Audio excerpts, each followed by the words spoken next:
If you're landing on this video, just know this is the fourth video in my series following Gabrielle Union and Dwyane Wade's surrogacy journey story that they've been so gracious enough to make public. And I also had the pleasure of representing their surrogate. So I was actually tied to this story in a very, very real way. And I don't often get to talk about the cases that I work on, although I work on a number of celebrity cases. But this one, I'm so happy that they were able to come out and talk about it so that I could at least react to some of the stuff that they say. So if you're interested in that, stick around because there's more to come.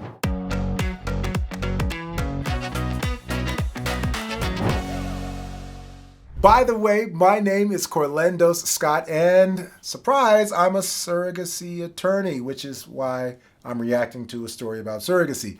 And my practice revolves around helping people grow their family through assisted reproductive technologies like surrogacy, egg donation, sperm donation, and that sort of thing. So in this video, we're going to pick back up on some of the key points that I found across a number of different sources where Gabrielle Union and Dwyane Wade go into detail and kind of open up the box about their surrogacy journey, which I'm super happy that they did because of the unfortunate stigma that surrounds growing your family through surrogacy, especially, and I'll say this as a Black man, especially in the minority community, because what I've experienced in my lifetime is a belief that minorities have absolutely no trouble getting pregnant. After all, like, Black people think about getting pregnant and they get pregnant. My Hispanic and Latino friends are like, yeah, people think that we just think about pregnancy and we get pregnant. But infertility is not a respecter of ethnicity or race or creed or anything else. It affects all people alike. So no matter where you are or what ethnic background you're from, it's possible that you could experience infertility. And so I'm very heartened by the fact that Gabrielle Union and Dwyane Wade are opening up about their story around infertility. So let's dig back in. What happened and how did it happen? Did you get all those questions? Everything. We're like, what color is the baby gonna come out? They don't know. Like, Yeah, like my dad, my own father, I've explained the whole process ad nauseum. Like, we had early Thanksgiving because my husband has to go back to work. My dad was like, so you found a light-skinned surrogate. What? No? Wait, what? There's no genetic tie, Dad. It's a gestational carrier. Maybe we should use that phrase more because We're using her body.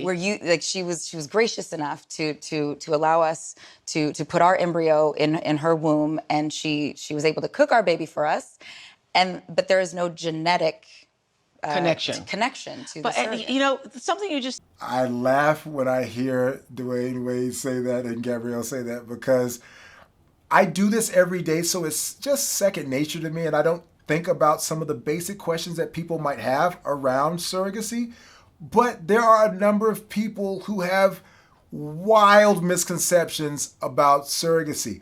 I'll say this, of course, I can't disclose who my client was, but I will say that Dwyane Wade and Gabrielle Union do not share the same ethnicity as their surrogate. So that's probably where the question that Dwyane Wade mentioned came from. Well, what race will the baby be? Well, it's going to be the same race as the people whose genetic material went into making the embryo. It doesn't work like that. You don't just take on the ethnicity or the skin tone or whatever of the carrier, because literally the gestational carrier or the surrogate is simply carrying something that came from someone else. But I've even had one even wilder. I had a family member ask me, well, you do that surrogacy thing, or you help people with that surrogacy thing, right? And I was like, yeah, I do. So you mean to tell me you help people sleep with somebody else's husband and get pregnant? I was like, wait, you really think that's how it happens? No. I mean, really, Handmaid's Tale, the TV show, didn't help a whole lot. But in case you don't know, there's medical processes like in-vitro fertilization where you can literally take the reproductive material of two humans, the sperm from a man, the egg from a woman, and outside of anyone's body in a laboratory, you can create an embryo by, actually fertilizing the egg with sperm. And then that grows for about 4 to 5 days in the blastocyst. And then you take that blastocyst, you take that embryo that results from that fertilization, and you place the embryo inside a woman's body. I know this is like elementary for some people watching, but there might be that person like my uncle who thought there's some surrogate out there going to sleep with somebody in order to get pregnant for them.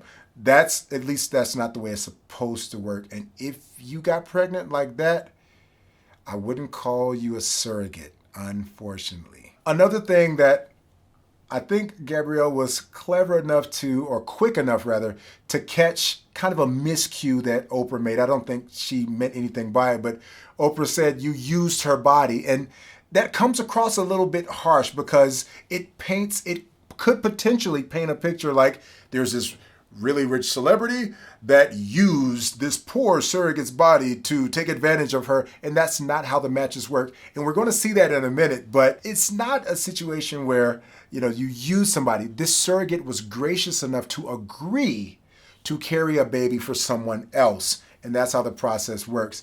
But I was appreciative that Gabrielle kind of pivoted from the way that Oprah put it. Again, I don't think Oprah meant anything by it, but that is something that could be misconstrued if someone heard that and thought that, surrogacy is just using people anyway. Just know that no one can force a woman to carry a baby for someone else. That has to be a decision that she makes voluntarily, understanding all the repercussions surrounding the process. Do me a favor. Go down to the comments and let me know the craziest thing you thought about surrogacy or that you've heard about surrogacy. I'm just interested if there's anyone who can beat my uncle. Like, seriously. Do you go have sex with somebody to be their surrogate? I've heard it all. Or maybe I haven't, so let me know in the comments. Now, the last thing I'll pull from this clip that we just watched was I love the fact that Gabrielle Union really thought enough to say, let's refer to her as a gestational carrier because it may be confusing to some people. And you may have heard me say in previous videos that I stay away from using the phrase surrogate mother. People oftentimes use that phrase, and I get it. It's just common parlance. It's just a common way that people refer to surrogates or gestational carriers. But the entire purpose of a surrogacy arrangement is to make sure that someone else becomes the mother or the father. So to call the surrogate a surrogate mother really implies something that isn't there. She's not the mother of the child in any way.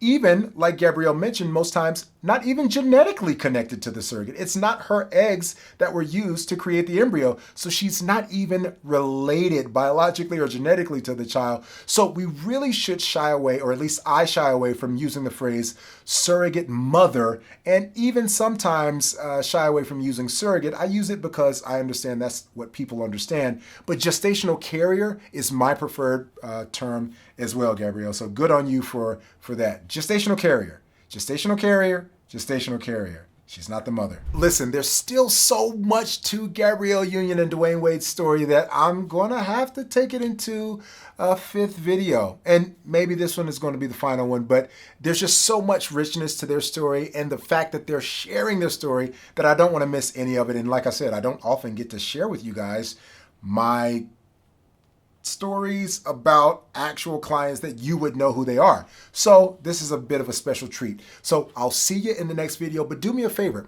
If you need somebody to talk to about your surrogacy journey or your upcoming surrogacy journey, don't do it alone.